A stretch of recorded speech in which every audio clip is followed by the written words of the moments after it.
መራዊት ከናሆሜ የደበቀችው ምን ይመስላችኋል?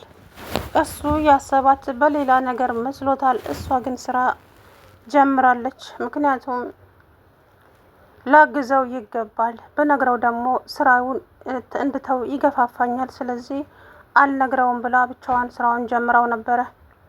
ታዲያ ናሆም ይሄ ነገር በጣም እያበሳጨው ነው። ጸባዩዋ ከቅርብ ጊዜ ወዲህ በጣም ተቀይሮብኛል። ምንድን ነው ብዬ ስጠይቃትም ታረሳሳኛለች። ምኑም ሊገባኝ አልቻለም፣ ማወቅም አልቻልኩም። ምንድን ነው እሱ? ከዛ የት ልትሄጂ ነው ሲላት፣ እሷ ደግሞ ጽናት ጋር ነው የምውለው ዛሬ ብላ የሸወደችው። እሱም ሲሮጥ እንግዲህ ወደ ጽናቴ ሲያመራ፣ ነገር ግን አልሄደችም እዛ። በጣም ተናዶ ወደ ቤት ሲመለስ አገኛት። የት ነበርሽ እንዴ ናሆሜ? ረሳከው እንዴ? እኔ እኮ ጽናት ጋር ነበር ያልኩ። መራዊት አቷሽ፣ የት ነበርሽ? እኔ ጽናት ጋር ሄጄ ነው የመጣሁት፣ አላየዋትም አለች። ቆይ ምንድን ነው ነገሩ? ናሆሜ እያለች እንግዲህ ተናገሪ ብሎ እሱ በጣም ተናዷል። ከዛም ቅዱስ ጋር ይሄድና ቅዱስ እኔ የሆነ ያልገባኝ ነገር አለ ናሆሜ። ምንድን ነው የሆንከው? ከበሩ ጋር ደህና አይደላችሁም እንዴ? ናሆሜ ማነህ? ቅዱስ እኔና መራዊት ደህና ነን፣ ነገር ግን ደግሞ ይሄን ሰሞን የሌላባትን ባህሪ አመታ እያሳየችኝ ነው አለ ናሆም። እኮ ምን አይነት ባህሪ ናሆሜ? ይኸውልህ ናሆም ማነ ቅዱስ ምንድን ነው ስላት፣ የሆነ ልትነግረኝ የምትፈልገው እና ግን ደግሞ የፈራችው ነገር አለ። ታዲያ ብቻ ጸባዩም ተለውጧል። ምንድን ነው የሆንሽው ስላትም ልትነግረኝ ጨርሶ ፈቃደኛም አይደለችም። ምን እንደሆነች እንኳን ላውቅ አልቻልኩም። በቃ ምንድን ነው የት ነው የምትውዩ ብዬ ስጠይቃት ታረሳሳኛለች። ይሄ ነገር ተው ናሆም፣ በሌላ ነገር አትውሰድባት። እሷ ይኸውልህ ምናልባትም ሰፕራይዝ ልታደርግ ፈልጋ ሊሆን ይችላል። እናም ለዛ ነው ያልነገረችህ እንጂ በሌላ አትውሰድባት እባክህን አለው። ከዛ በኋላ ተው ቅዱስ፣ መራዊት እንደዚህ ተቀይራ አይቻት አላውቅም። በጣም ተቀይራለች። አነጋገሯም ሁሉ ነገሯም ተቀይሮብኛል። ስለዚህ እኔ ደግሞ ይሄ ነገር ምንም ኮንፎርት አልሰጠኝም። ምን እንደሆነች በጠይቃትም የት ነው የምትዩ ስላትም ታረሳሳኛለች እና ይሄን ነገር ማወቅ አልቻልኩም ማለት በጣም ተናደደ። ናሆሜ ልትነግረው አንዳንዴ ታውቃላችሁ፣ እሷ ይሄንን ነገር ብነግረው ያው ከስራው ያስቀራኛል የሚለው ነገር ስላደረባት እንጂ ያው በሌላ እንደማይጠረጥራት ባለሙሉ ተስፋ ነኝ። ሌላኛው ደግሞ ቤቲና እንትና እንግዲህ ማነው ስሙ ሄኖክ ዛሬ ከልቡ እንደማይፈልጋት ነገራት። አንቺን ካገኘው ጀምሮ ስቃይ ብቻ ነው፣ ጨለማ ብቻ ነው እያስተናገድኩ ያለሁት። እውነቴን ነው ምልሽ፣ አንቺ ምንም ነሽ ለኔ ምንም። አንቺን ካገኘበት ጀምሮ ስቃይና መከራ ብቻ ነው እንጂ ሌላ ምንም ያተረፍኩት ነገር የለም። አዎ ምንም ያተረፍኩት ነገር የለም። አንቺ ስቃይ ብቻ ነሽ እያለ እንግዲህ በጣም ሲጨቀጭቃት ነበር እንዳያችሁት ማለት ነው። ከዛ በኋላ በጣም ትናደድና እኔ ላንተ ስቃይ ነኝ? አዎ ቤቲ ስቃይ ነሽ። ምንም ያተረፍኩት ነገር የለም። እኔ ከአንቺ በፊት ደስተኛ ህይወት ነበረኝ። ያ ሁሉ ግን ጨለመ፣ ተበላሸ። ከዛም ቤቲሻ እንግዲህ ስቅስቅ ብላ አለቀሰች ማለት ነው። ገና ታለቅሳለች። እውነትን እያወቀች መደበቋ ይሄ ራሱ ዋጋ ሊያስከፍላት ይችላል ማለት ነው። ስለዚህ እንግዲህ ኪራ ምንም ነገር እንዳላደረገ እያወቀች ነገሮችን በሙሉ ኪሩቤል እንዳደረገው ነበረ አድርጋ ያሰበችው አይደለም። እሱ ላይ ደመደመችው። ማሰብ ብቻ ሳይሆን እሱ ነው እንደዛ ያደረገው ብላ ተናገረች። ኪራ ባላለበት ማለት ነው። ስለዚህ የአቶ በላይም እንግዲህ እዛው እስር ቤት ነው ያለው። አሁን ናሆም ማነው ቤቲና ኤኖክም እንግዲህ እየተናቆሩ ነው ማለት ነው በማይረባ ነገር። ስለዚህ ከዚህ በኋላ እንግዲህ ምን የሚፈጠር ይመስላችኋል? ጉድ እኮ ነው፣ አስቸጋሪ ነው። ዞሮ እንግዲህ ናሆም በጣም ተናዷል ማለት ነው። እኔን የደበቀች ነገር ምንድን ነው የሚለው ነገር እንግዲህ በጣም አናዶታል። እውነቱን ስለመናገር በጣም እኔን እየሸወደችኝ ነው ሀሳቧስ ምንድን ነው?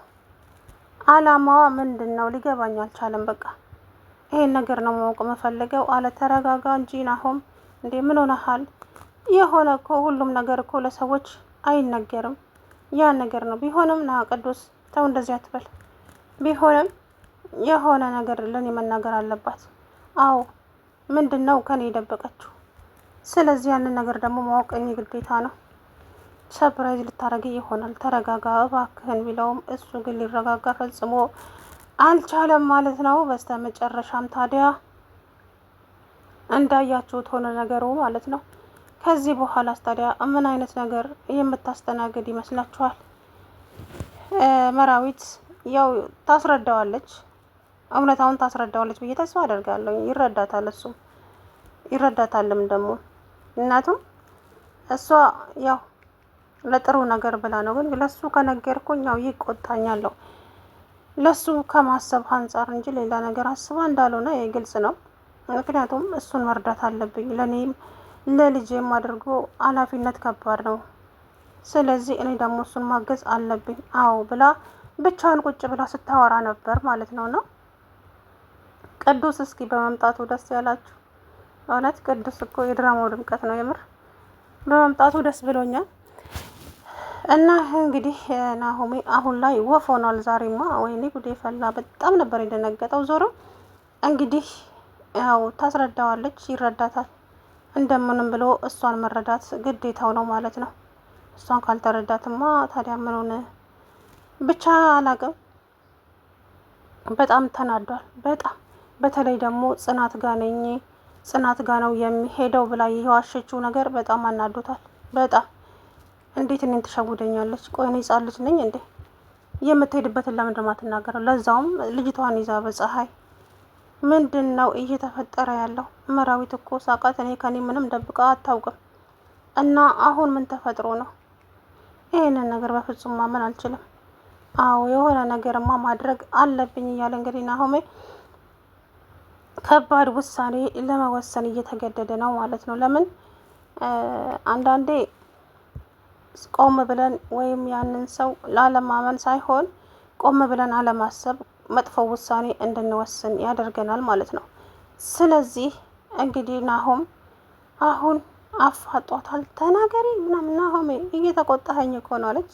ምሩዬ ፈሪ ናት እኮ ደግሞ ናሆሜ። እንዴ እየተቆጣኸኝ እኮ ነው።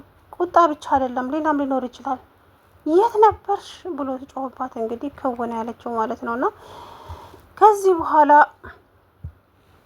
እንግዲህ ምን እንደሚፈጠር ምንም የምናውቀው ጉዳይ የለም። ግን ደግሞ አለ አይደለ እውነታውን ትነግረዋለች። ይናደድባታል። በጣም ነው የሚናደደው። ወይ እሱ ያስበው ሌላ ነገር ሊሆን ይችላል። ምናልባትም ሌላ ወንድ ጋር ትሄዳለች ብሎ ያስባት ይሆናል። ያው የሰው ልጅ ብዙ ነገር ያስባል። እሷ ደግሞ የምትነግረው ነገር ሌላ ሲሆን በጣም ይጸጸታል ማለት ነው። ለምንድን ነው እንደዚህ ያሰብኩት? መጥፎ ሀሳብ ቢሆንም ግን ያው ይጣላታል። ለምንድን ነው እኔ መጀመሪያ ነግረዋለች። ናሆሜ አንተ እኮ ለኔም ለልጄም ወጪ ይበዛብሃል። እኔ ልጅቷን ማሚ ጋር አስቀምጬ ስራ ብጀምር ደስ ይለኛል ስትለው እኔ በፍጹም እኔ በህይወት እያለሁ አንቺ ስራ መስራት የለብሽም። ላንቺና ለማማ ምንም ነገር እሆናለሁ፣ አያቅተኝም።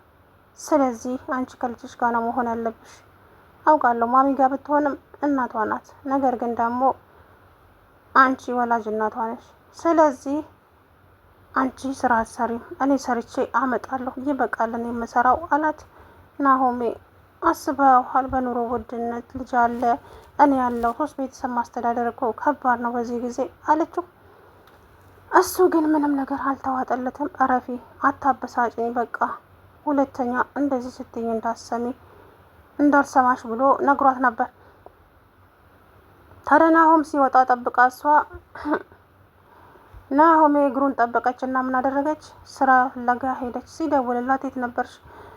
መጣው ናሆሜ መጣው ጽናት ጋር ምናምን አለችና ምላሷ ተሳሰረ።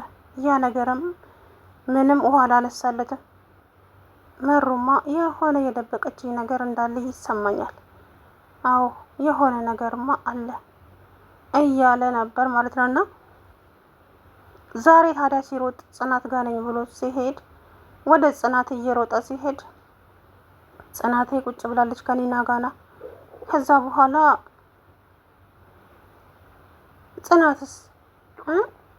ጽናትስ እንዴ ጽናት እኮ እዚህ አልመጣችም። ምን ማነች? መሩ እኮ እዚህ አልመጣችም። ናሆሜ ምን ሆነሃል? የተፈጠረ ነገር አለ እንዴ? አይ ምንም። ናሆ ምንድን ነው የሆንከው? በቃ ልሂድ ብሎ ጥላቸው ውልቅ አለ። ያ ነገር ታዲያ ጽናትን በጣም ነበር ያስደነግጣት። ናሆሜ ምን ሆኗል? ለምንድን ነው እንደዚህ የደነገጠውስ የተናደደውስ? ናሆም የሆነ ነገር ሆኗል፣ ፊቱ ሁሉ ተቀያይሯል አለቻት ኒና። አሁን ኒናዬ አይቼዋለሁ እኮ።